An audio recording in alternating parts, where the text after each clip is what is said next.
स्वागत है आप सभी का आपके अपने YouTube channel GS study S history में। दोस्तों ये क्लास है राजस्थान एएनएम के लिए और एक क्लास राजस्थान एएनएम की हमारी पहली क्लास होगी। तो आप लोग क्लास में बने रहिए और एक एक क्वेश्चन को ध्यान से सुनते चलिएगा, देखते चलिएगा। जिस भी क्वेश्चन का आप लोगों को आंसर आएगा कमेंट बॉक्स में हमको बताते भी चलिएगा। लास्ट में अपना स्कोर हमको जरूर बताइएगा कि आप लोगों के स्कोर कितने गए हैं। तो चलिए क्लास को शुरू करते हैं। हमारा पहला क्वेश्चन है। इस क्वेश्चन को शुरू करने से पहले मैं आप लोगों से कहना चाहूँगा कि रख हौसला वह मंजर भी आएगा, प्यासे के पास चलकर समंदर भी आएगा। क्या दोस्तों? रख हौसला वह मंजर भी आएगा और प्यासे के पास चलकर समंदर भी आएगा। थक कर ना बैठ ए मंजिल के मुसाफिर, मंजिल भी मिलेगी और मिलने का मज़ा भी आएगा। तो चलिए इस क्लास को शुरू करने से पहले मैं आप लोगों से एक क्वेश्चन पूछना चाहता हूँ। उस क्वेश्चन का सबसे पहले देखते हैं किसका जवाब आता है। कमेंट बॉक्स में सबसे पहले कमेंट कर देखते हैं किसका आता है। क्वेश्चन आप लोग बता दीजिए कि बीसीजी का टीका कहाँ लगता है।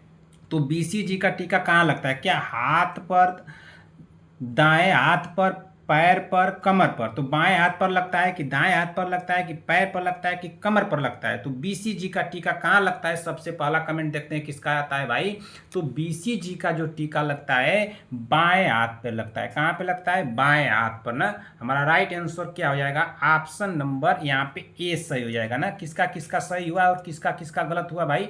राइट आंसर यहाँ पे क्या होगा? Option number A. अच्छा एक बात यहाँ से और आप लोग जान लीजिए, जो बीसीजी है, बीसीजी का फुल फॉर्म आप लोग हमको बता दीजिए। तो बीसीजी का फुल फॉर्म होता है बैसिलस कैलेमेट गुएरिन। क्या होता है? बैसिलस। जल्दी से आप लोग कमेंट करके बताइए बीसीजी का फुल फॉर्म क्या होता है। हमारे लिखने से पहले सबसे पहले देखते हैं किसने लिख करके हमको कमेंट करके बता देती हैं भाई। कौन से हमारी ऐसी महान बहन है जो हमको कमेंट करके हमारे लिखने से पहले वो कमेंट कर देती हैं। जल्दी से बताइए बैसिलस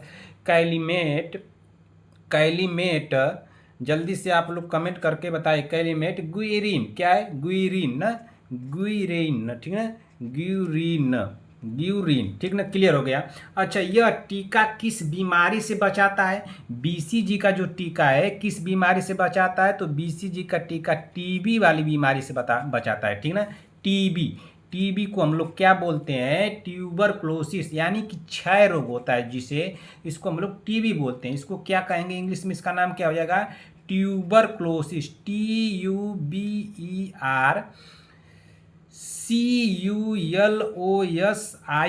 ट्यूबरक्लोसिस ना। इसकी खुराक कितनी दी जाती है? ट्यूबरक्लोसिस यानी कि जो बीसीजी की जो खुराक दी जाती है वह कितनी दी जाती है? तो बीसीजी की खुराक कितनी दी जाती है, यानी कि डोज की अगर बात करें हम लोग तो डोज, तो कितनी डोज दी जाती है भाई? जल्दी से आप लोग कमेंट करके बताइए। तो जन्म के समय एक बात ध्यान दीजिएगा कि बीसीजी का जो डोज दिया जाता है वो जन्म के समय कितना दिया जाता है? तो 0.05 ml दिया जाता है, ठीक ना। अच्छा अगर मान लीजिए कि जन्म के समय अगर यह बीसीजी का टीका नहीं दिया जाता है, नहीं दे पाता है आदमी, लेट हो जाता है, तब बच्चा अगर 1 मंथ का हो जाता है, अगर जन्म के समय अगर आप नहीं दे पाते हैं और बच्चा जो है 1 मंथ का हो जाता है, यानी 1 महीने का हो जाता है, तब यह डोज कितना दिया जाएगा? तब यह डोज दिया जाएगा 0.1 ml दिया जाएगा, ठीक ना। कितना दिया जाएगा? 0.1 ml दिया जाएगा। ठीक, क्लियर हो गया ना। अच्छा रूट जो होता है, इसके देने का जो रूट होता है कहाँ दिया जाता है? त्वचा की परतों के बीच ना, त्वचा के परतों के बीच में दिया जाता है, यानी इंट्राडर्मल दिया जाता है। कहाँ दिया जाता है? इंट्राडर्मल ना। इंट्राडर्मल दिया जाता है कि नहीं दिया जाता है भाई? जल्दी से आप लोग बताइए। इंट्राडर्मल दिया जाता है कि नहीं दिया जाता है? दिया जाता है, यानी इसको हम लोग क्या कहेंगे? आईडी कहेंगे। कहाँ दिया जाता है? इंट्राडर्मल, यानी कि यह त्वचा की परतों के बीच में दिया जाता है। क्लियर हो गया। अच्छा ये घोलने का एक माध्यम क्या है? तो यह घोला जो जाता है ये पहले होता कैसा? तो ये पाउडर जैसा होता है। कैसा होता है? पाउडर ना, पाउडर के रूप में होता है, यानी कि लिक्विड में नहीं होता है, इसको घोला जाता है। तो इसको घोला किस में जाता है? तो नॉर्मल सलाइन में घोला जाता है। किस में? नॉर्मल सलाइन में ना, नॉर्मल सलाइन में घोला जाता है। किस में घोला जाता है? नॉर्मल सलाइन ना, नॉर्मल सलाइन, यानी कि NS में घोला जाता है। किस में? NS में घोला जाता है, ठीक ना। अच्छा जो घोला जाता है इसे कभी भी डिस्टिल वाटर में नहीं घोलना चाहिए। अगर आप ऐसा घोल करके कर देते हैं तो बच्चे को क्या हो जाएगा? जलन होने लगेगी, लगाने पर क्या होगा? जलन होगी, ठीक है ना। क्लियर हो गया। अच्छा, ये दाएं हाथ पर क्या दिया, हमारा तो राइट आंसर यहाँ पर हो गया, बाएं हाथ पर दिया जाता है भाई बीसीजी का टीका, बाएं हाथ पर बीसीजी का टीका दिया जाता है, ठीक। लेकिन दाएं हाथ पर क्या दिया जाता है, तो दाएं हाथ पर खसरा और रूबेला का टीका लगता है। कौन सा टीका लगता है, बी वाला। तो दाएं हाथ पर कौन सा टीका लगता है, तो खसरा ना, कौन सा टीका लगता है, खसरा, खसरा, खसरा और रूबेला, ठीक ना, रूबेला, रूबेला लगता है। अच्छा, यह कब दिया जाता है, तो यह दिया जाता है 9 महीने की उम्र में दिया जाता है। कब दिया जाता है, 9 महीने की उम्र में, 9 महीने की उम्र में दिया जाता है, ठीक ना, दिया जाता है, 9 महीने की उम्र में दिया जाता है।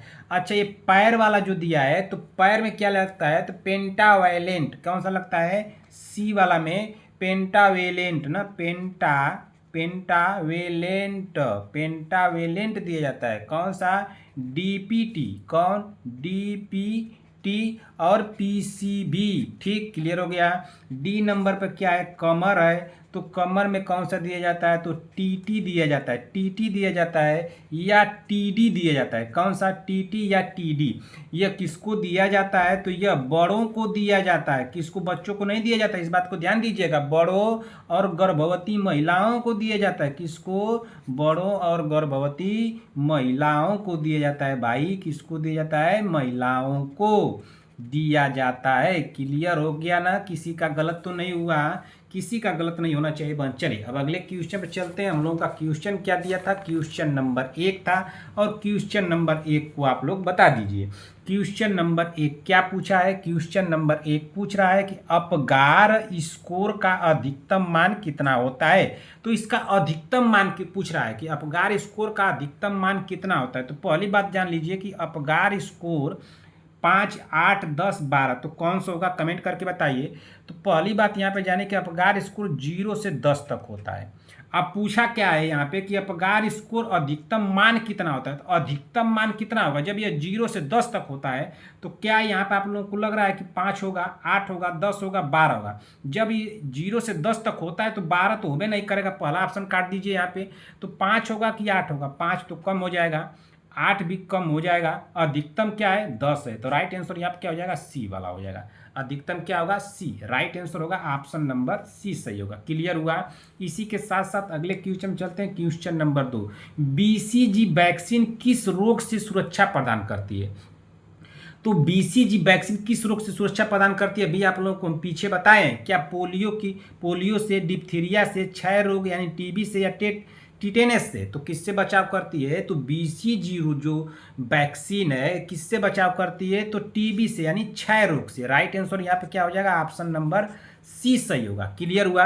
अच्छा, पोलियो क्या है ऑप्शन नंबर ए में, कि इसके बचाव के लिए आईपीवी या ओपीवी दिया जाता है। कौन सा दिया जाता है, आईपीवी या ओपीवी, आईपीवी, ओपीवी यानी ओरल पोलियो वैक्सीन। आईपीवी और ओपीवी का फुल फॉर्म आप लोग बताइए। डिप्थीरिया क्या है, तो डिप्थीरिया, इसके बचाव के लिए बच्चों को डीपीटी, कौन सा, डीपीटी, और यानी कि डिप्थीरिया, ठीक ना,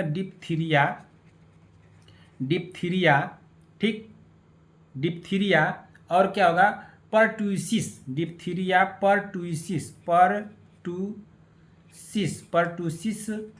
और कौन, टिटनेस का टीका दिया जाता है। ये क्या है, बीसीजी, ये हम लोगों का नवजात को दिया जाता है, हम लोग का राइट आंसर हो गया। शिशुओं को दिया जाता है। टेटेनस क्या है, तो यह इसके संक्रमण की सुरक्षा के लिए टीटी का टीका दिया जाता है। कौन सा, टीटी या डीपीटी का टीका दिया जाता है, यानी कि वैक्सीन दिया जाता है, वैक्सीन दिया जाता है, ठीक ना, दिया जाता है। क्लियर हो गया। अगले क्वेश्चन पे चलते हैं, question number 3।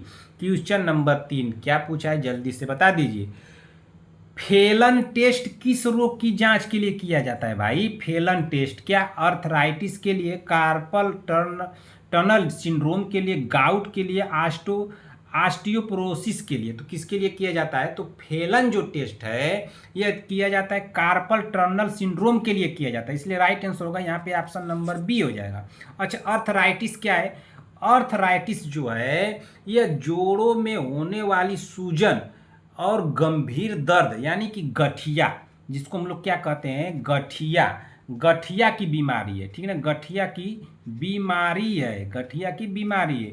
Carpal tunnel syndrome क्या है, यह कलाई, जो कलाई होती है, हाथ की कलाई होती है ना, हाथ की कलाई, जो हाथ की कलाई होती है वो मोड़ने पर हाथ की नस दबने से होने वाला जो दर्द या सून्नापन हो जाता है, उसके जांच के लिए क्या होता है, कार्पल टनल सिंड्रोम होता है, यही इसका जांच होता है। गाउट क्या है, तो गाउट जो है खून में, जो खून होता है ना, खून, खून तो आप लोग जानते हैं ना, जिसको रक्त और ब्लड बोलते हैं, खून में यूरिन एसिड ना, यूरिन नहीं, यूरिक एसिड, सॉरी यूरिक, इसको बोलते हैं यूरिक, यूरिक एसिड जो होता है, यूरिक एसिड, खून में अगर यूरिक एसिड बढ़ जाता है तो खून में यूरिक एसिड बढ़ने के कारण क्या होता है, पैरों के जोड़ों में अचानक तेज दर्द होने लगता है ना, उसी को क्या कहते हैं, गाउट कहते हैं। क्लियर हुआ। गाउट क्या है बहन, गाउट का मतलब है कि खून में अगर यूरिक एसिड बढ़ जाए, यानी बढ़ने के कारण, खून में यूरिक एसिड बढ़ने के कारण जोड़ों में अचानक तेज दर्द जो होता है उसी को गाउट कहते हैं। क्लियर हुआ। ऑस्टियोप्रोसिस, इसको तो सभी लोग जानते हैं। ऑस्टियोप्रोसिस क्या है कि यह हड्डियों की बीमारी है। ऑस्टियोप्रोसिस क्या है, हड्डियों की बीमारी है, जिसमें कैल्शियम की कमी से क्या होता है कि हड्डियां कमजोर हो जाती हैं। किसकी कमी से, कैल्शियम की अगर कमी हो जाएगी तो आपकी क्या हो जाएगी, हड्डियां कमजोर हो जाएंगी। कैल्शियम ना, कैल्शियम की कमी से क्या हो जाएगा, हड्डियां कमजोर हो जाएंगी। क्लियर हुआ। इसका राइट आंसर क्या हुआ है हमारा, ऑप्शन नंबर बी सही हुआ है बहन। अगले क्वेश्चन पे चलते हैं। किसी भी क्वेश्चन में आप लोगों को कोई भी डाउट होगा हमसे कमेंट करके पूछिएगा, ठीक ना, किसी भी बहन को कुछ भी डाउट हो। क्वेश्चन नंबर 4 को बता दीजिए क्या पूछा है बहन, कि अपगार स्कोर 4 से 7 होने पर नवजात की स्थिति क्या कहलाती है। क्या severe depression, moderate depression, normal या उत्कृष्ट। तो राइट आंसर क्या होगा, तो अपगार स्कोर 4 से 7 होने पर नवजात की स्थिति क्या कहलाती है, बताइए तो। 4 से 7 होने पर क्या कहलाएगी, अगर 1 से 5 कर देता तो क्या होगा ये बताइए। अगर 1 से 5 कर देता तब क्या होगा। यहाँ पे पूछा है 4 से 7, इसको बता दीजिए तो इसको क्या कहेंगे, तो इसको कहेंगे मॉडरेट डिप्रेशन। क्या कहेंगे, मॉडरेट डिप्रेशन, यानी ऑप्शन नंबर बी सही होगा। सीवर डिप्रेशन, तो सीवर डिप्रेशन क्या है बताइए जल्दी से। सीवर डिप्रेशन जो है कि अगर स्कोर 0 से 3 होना, जो बहुत गंभीर स्थिति है। सीवर डिप्रेशन का मतलब क्या है कि अपगार स्कोर अगर 0 से 3 है, इतना हो जाता है तो बहुत क्या है, गंभीर स्थिति है। क्या है, गंभीर स्थिति है।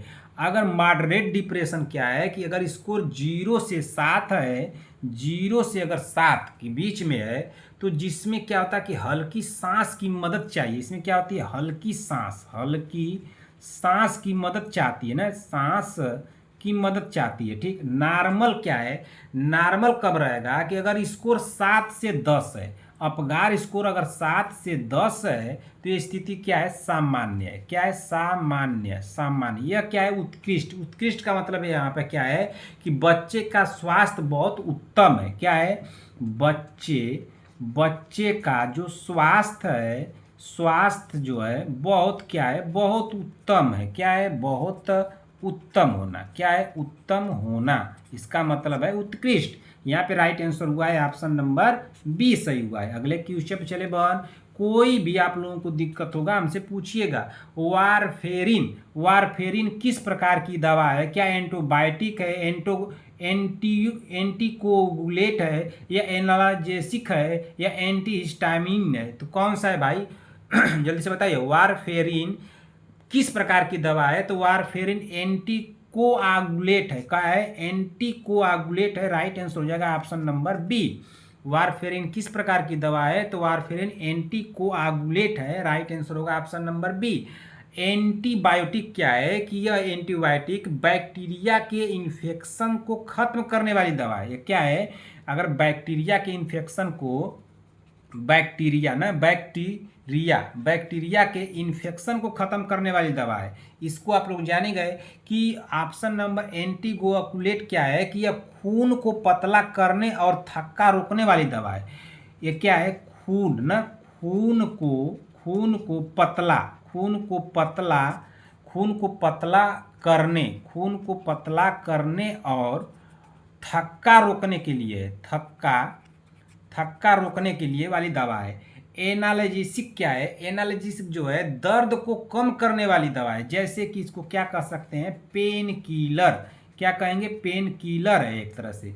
एंटी हिस्टामिन क्या है, तो एंटी हिस्टामिन जो है एलर्जी और खुजली को ठीक करने वाली दवा है। किसको, एलर्जी ना, एंटी हिस्टामिन कौन है, एलर्जी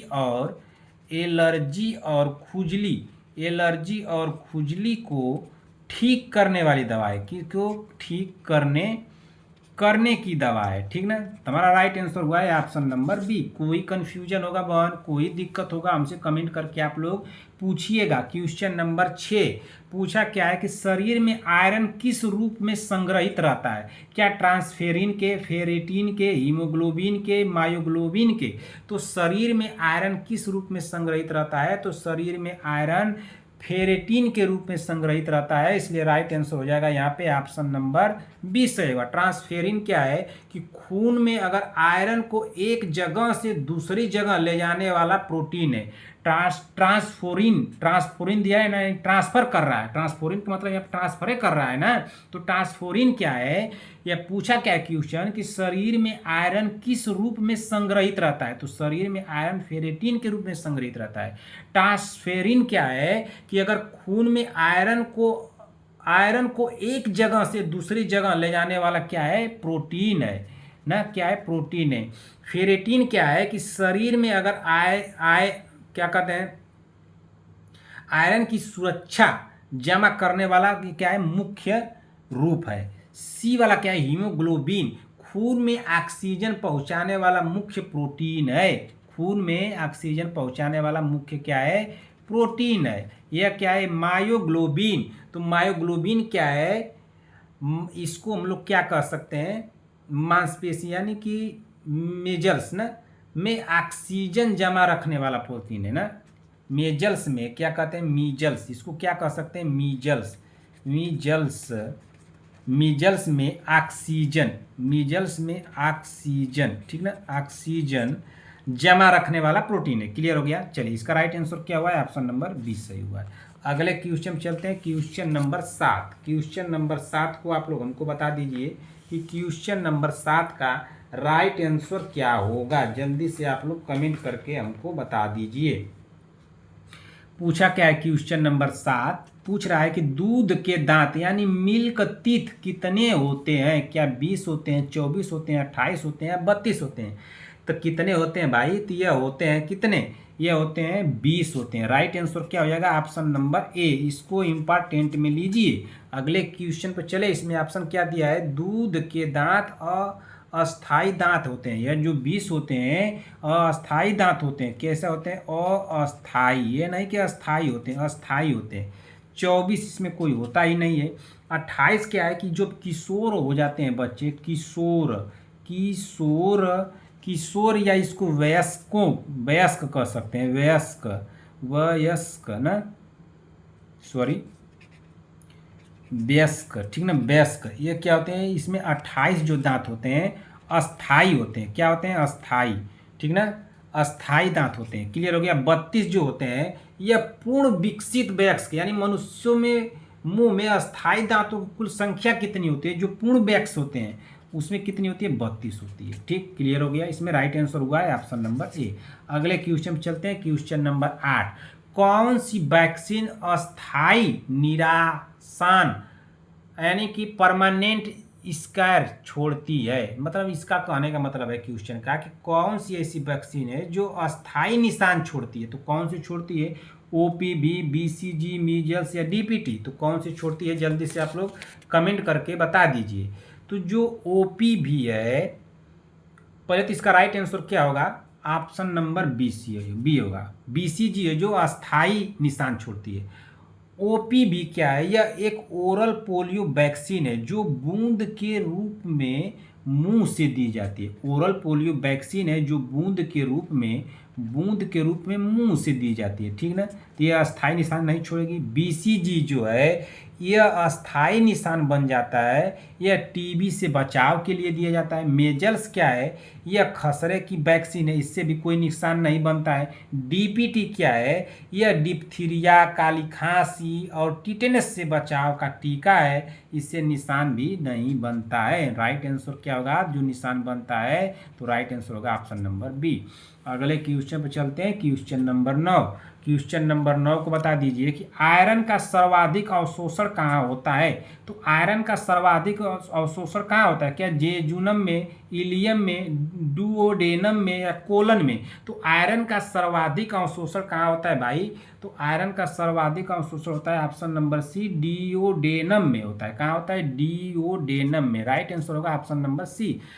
तो इसमें जेजुनम क्या है कि जेजुनम जो है यह जो है छोटी आंत जो होती है, छोटी आंत ना, छोटी आंत का मध्य भाग है, जहाँ मुख्य रूप से कार्बोहाइड्रेट, प्रोटीन और विटामिन अवशोषित होते हैं। यहाँ पे क्या होता है?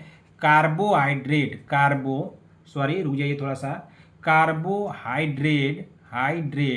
कार्बोहाइड्रेट और इसके साथ साथ प्रोटीन, इसी के साथ साथ विटामिन यहाँ पे क्या होता है? जेजुनम में अवशोषित होता है। यह कहाँ होता है? कि यह छोटी आंत का मध्य भाग है। इलियम क्या है? तो इलियम जो है यह छोटी आंत का अंतिम हिस्सा होता है। इलियम जो है छोटी आंत का क्या होता है? अंतिम हिस्सा होता है। अंतिम भाग है। छोटी आंत का कौन सा भाग है? अंतिम भाग है। और इसमें क्या होता है कि जो मुख्य रूप से विटामिन B12, इलियम में क्या होता है? मुख्य रूप से विटामिन B12 और पीत लवण को अवशोषित करता है। किसको?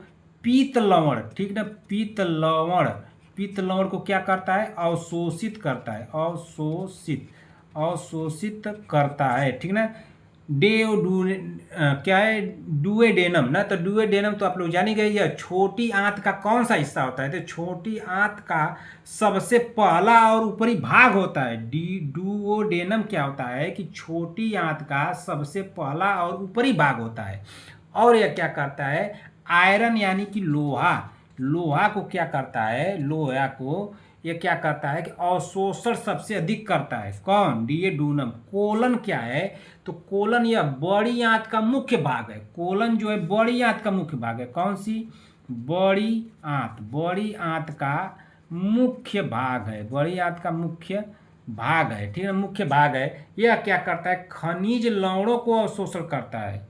खनिज किसको अवशोषण करता है? खनिज लवणों का अवशोषण करता है ना।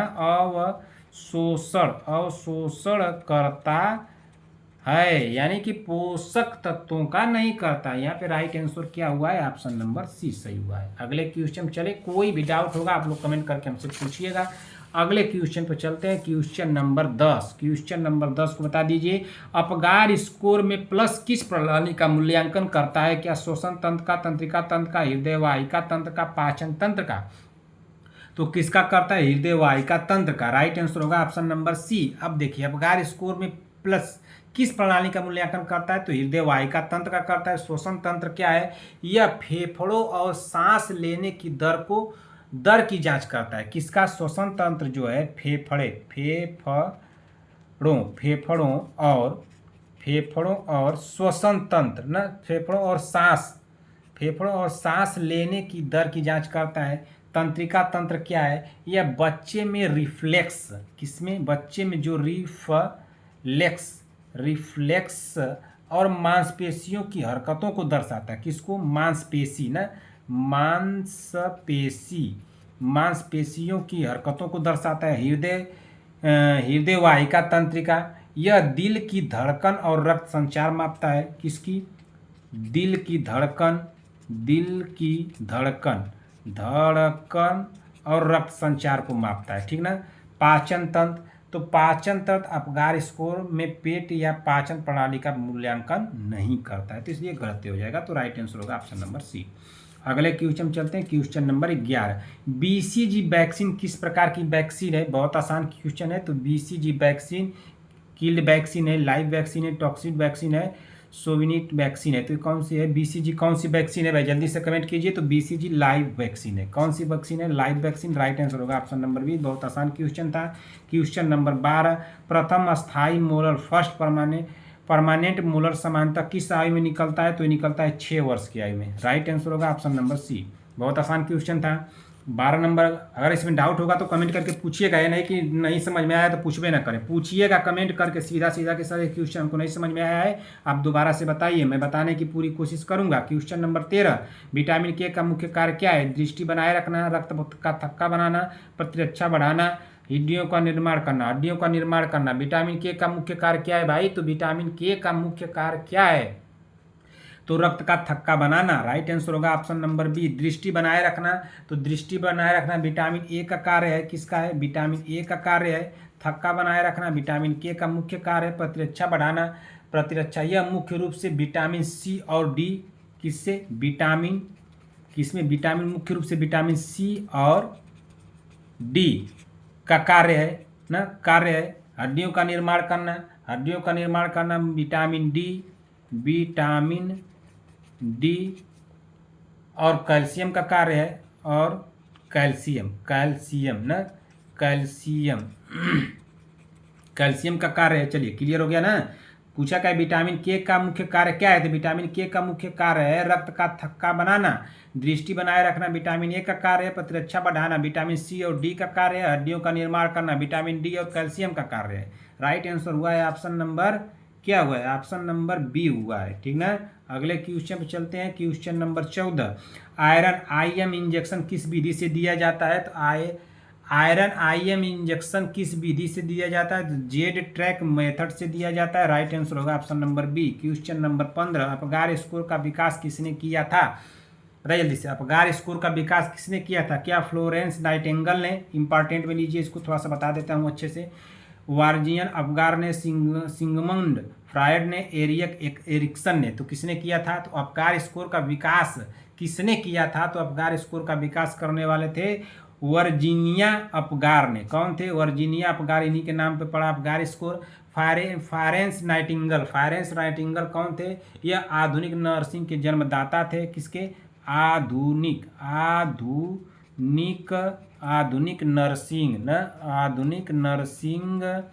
आधुनिक नर्सिंग के जन्मदाता थे। कौन थे? जन्मदाता। इसको इंपॉर्टेंट में लीजिएगा क्वेश्चन को।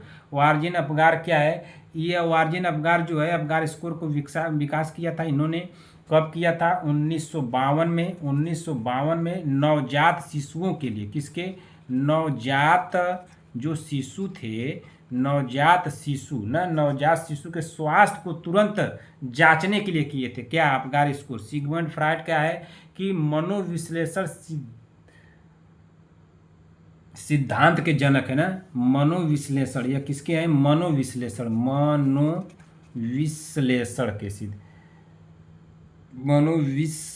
हो जाएगा ना। मनोविश्लेषण के जनक मान के चलिए, मनोविश्लेषण सिद्धांत के जनक थे। एरिक्सन क्या है? इसको इंपॉर्टेंट कर लीजिएगा थोड़ा। तो यह मानव सामाजिक ना, मनोसामाजिक कर लीजिए,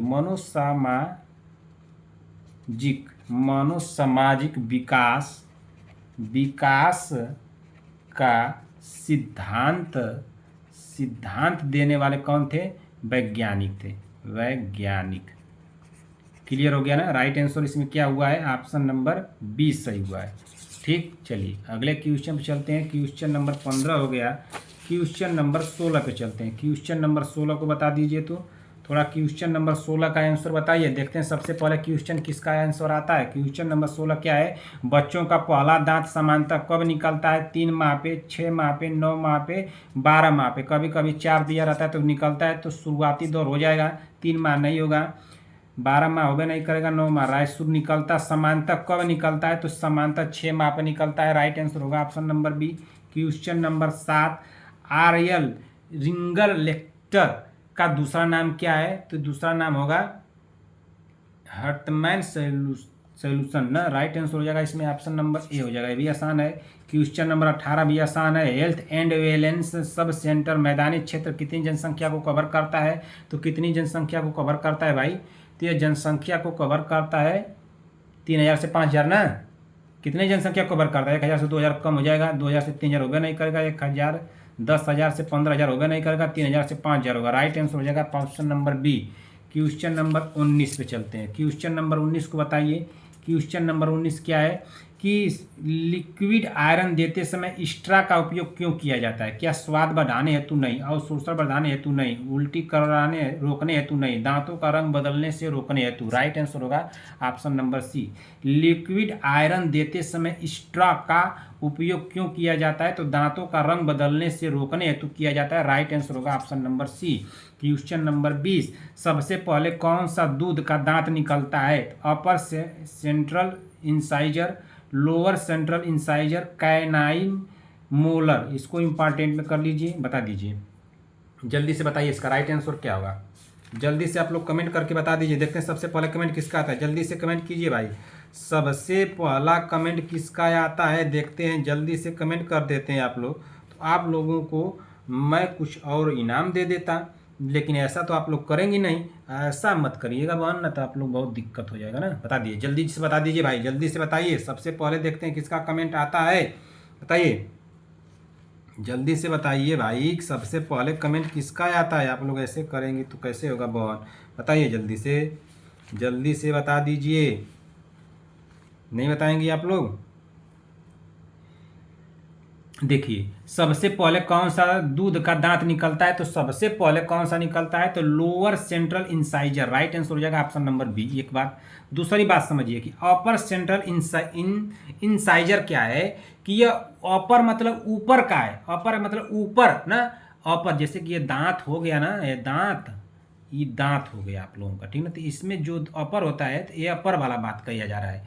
तो ये जो अपर दांत होता है, अपर के बीच वाले दांत होते हैं नीचे के दांतों के बाद निकलते हैं। जो अपर वाले दांत होते हैं नीचे के दांतों के बाद निकलते हैं। और लोअर सेंट्रल इंसाइजर क्या है? तो रोअल जो है यह नीचे के बीच वाले दांत होते हैं। ये नीचे के बीच वाले दांत हो गए, ठीक। यह दांत जो है शिशु में सबसे पहले ये दांत निकलते हैं लगभग कितने, 6 महीने पर। 6 महीने पर निकलते हैं, पीछे आप लोग को बता दिया हूँ, ठीक। अच्छा, अपर सेंट्रल जो बीच के दांत होते हैं, लोअर सेंट्रल जो नीचे के बीच के होते हैं, ये ऊपर के होते हैं नीचे के होते हैं, लेकिन ये पहले निकलते हैं नीचे वाला, इसके बाद यह निकलते हैं, ठीक। कैनाइन क्या है? तो कैनाइन जो ये नुकीले दांत होते हैं जो लगभग 16 से 22 महीने पे निकलते हैं। ये क्या होते हैं? नुकीले होते हैं, नोकीले होते हैं जो 16 से 22 महीने पर निकलते हैं। मोलर क्या होते हैं? ये इसको दाढ़ बोलते हैं। क्या बोलते हैं? दाढ़ भी कहते हैं, ठीक ना, दाढ़ कहते हैं। और यह क्या करते हैं? भोजन को चबाने का काम करते हैं, चबाने के का काम कर आते हैं ना, काम आते हैं, ठीक ना, आते हैं। और बाद में निकलते हैं, सबसे बाद में निकलते हैं, बाद में निकलते हैं। चलिए इसी के साथ आप लोगों की क्लास समाप्त करता हूँ। क्लास आप लोगों की देखिए इसमें क्या राइट आंसर हुआ है, ऑप्शन नंबर बी हुआ है। क्लास आप लोगों की यहीं पे समाप्त होती है, ठीक ना। क्लास आप लोगों की यहीं पर समाप्त करते हैं। अगर क्लास आप लोगों को अच्छी लगी हो तो कमेंट बॉक्स में हमको जरूर बताइएगा। एक बात यहाँ से आप लोग 2 क्वेश्चन आप लोगों को दे देता हूँ होमवर्क के लिए, इसको कर लीजिएगा, करके हमको बताइएगा। क्वेश्चन नंबर 1 आप लोग हमको बता दीजिए कि प्लस पोलियो अभियान की शुरुआत कब हुई थी? प्लस जो है प्लस पोलियो अभियान की शुरुआत ना, शुरुआत कब हुई थी? इसको बता दीजिए। क्वेश्चन नंबर 2 एक यहीं पर नोट कर लीजिए, आप लोग बता दीजिए। क्या आप लोग को दे दूं?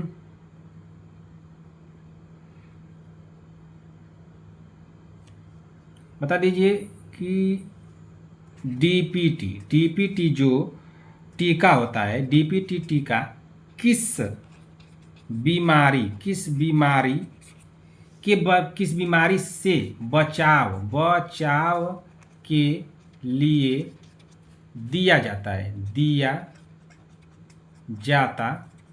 ठीक ना, दिया जाता है। इतना ही आप लोग बताइए बस ना। एक और बता दीजिए, कोशिका का रसोई घर किसे कहते हैं। चलिए 3 क्वेश्चन आप लोगों को मैं दे दिया हूँ। 3 क्वेश्चन आप लोगों को होमवर्क में दिया हूँ, ये करके आइएगा। 1 से लेकर के आप लोगों को मैं टोटल 1 से लेकर के 20 क्वेश्चन कराया हूँ। 1 क्वेश्चन शुरू में करा दिया हूँ, यानी 21 हो गया। तो 1 से लेकर के लिख करके आप लोगों को दिया था, टाइप नहीं करवाया था। तो 1 से लेकर के 20 में आप लोगों के स्कोर कितने गए इसको जरूर बताएगा। इसमें कोई भी डाउट हो हमसे कमेंट करके जरूर पूछेगा। टोटल आप लोगों को 21 क्वेश्चन कराया हूँ। 21 में आप लोगों को स्कोर बताना है कितना गया है, ठीक ना। 3 क्वेश्चन आप लोगों को होमवर्क में दिया हूँ। तीनों क्वेश्चन को आप लोग कहीं से देख करके, किसी से पूछ करके, मोबाइल पर सर्च करके, गूगल पर सर्च करके, यूट्यूब में देख करके, नोटबुक में, बुक में, कहीं से भी देख करके आप लोग बताइएगा। लेकिन बताने के बाद बहन आप लोग अपनी जुबान पर इसको रटे रहिएगा। जरूर बताइएगा कि आप लोगों को 3 क्वेश्चन के आंसर क्या है, ठीक है। देख करके बताइएगा। पहला क्वेश्चन क्या है, पल्स पोलियो अभियान की शुरुआत कब हुई थी। डीपीटी टीका किस बीमारी से बचाव के लिए दिया जाता है। कोशिका का रसोई घर किसे कहा जाता है। इतना ही आप लोगों को बताना है। चलिए मैं इसी के साथ क्लास को समाप्त करना चाहता हूं। अगर क्लास आप लोगों को अच्छी लगी हो तो एक लाइक कर दीजिएगा अपने तरफ से, अपने भाई बहनों दोस्तों में इसको शेयर भी कर दीजिएगा। जो भी बहनें हमारे चैनल पर पहली बार आई हैं, चैनल को ईमानदारी से बहन आप लोग सब्सक्राइब कर लीजिए, जब तक आप लोगों का एग्जाम करेक्ट नहीं हो जाता है। क्लास की शुरुआत हो चुकी है। जो बहनें हमसे जुड़ेंगी इतना मान के चलिए आप लोगों को बहन कि मैं क्लास के जैसे एग्जाम आप लोगों को आते आते इतना क्वेश्चन दे दूंगा कि आप लोग निश्चिंत रहिए कि मैं आप लोगों को उतना क्वेश्चन दे दूंगा, चाहे लिख करके दूं या टाइप करा कर दूं, चाहे जैसे भी दूं। बहन मेरे साथ जुड़ने वाली बहन आप लोग निश्चिंत रहिएगा कि आप लोगों को क्लास भरपूर मिलेगी। इतना क्वेश्चन मैं दे दूंगा एग्जाम आते आते कि आप लोग एग्जाम को जरूर करेक्ट करेंगे। बस एग्जामिनर और वहाँ का आयोग जो है कि आप लोगों की सिलेबस के अकॉर्डिंग क्वेश्चन दे। चलिए इसी के साथ क्लास को समाप्त करता हूँ बहन। क्लास अगर आप लोगों को अच्छी लगी हो बहन तो कमेंट बॉक्स में अपना प्यार देना मत भूलिएगा। कमेंट बॉक्स में एक प्यारा सा कमेंट करके जरूर जाइएगा कि आप लोगों को क्लास कैसी लगी। आप सभी लोगों को बहन मेरी तरफ से ढेर सारा प्यार, और आपके माता पिता को मेरी तरफ से प्रणाम कहिएगा। क्या बहन अपने माता पिता को मेरी तरफ से प्रणाम कहिएगा। मिलते हैं बहन एक ऐसी अगली क्लास में, तब तक के लिए जय हिंद जय भारत।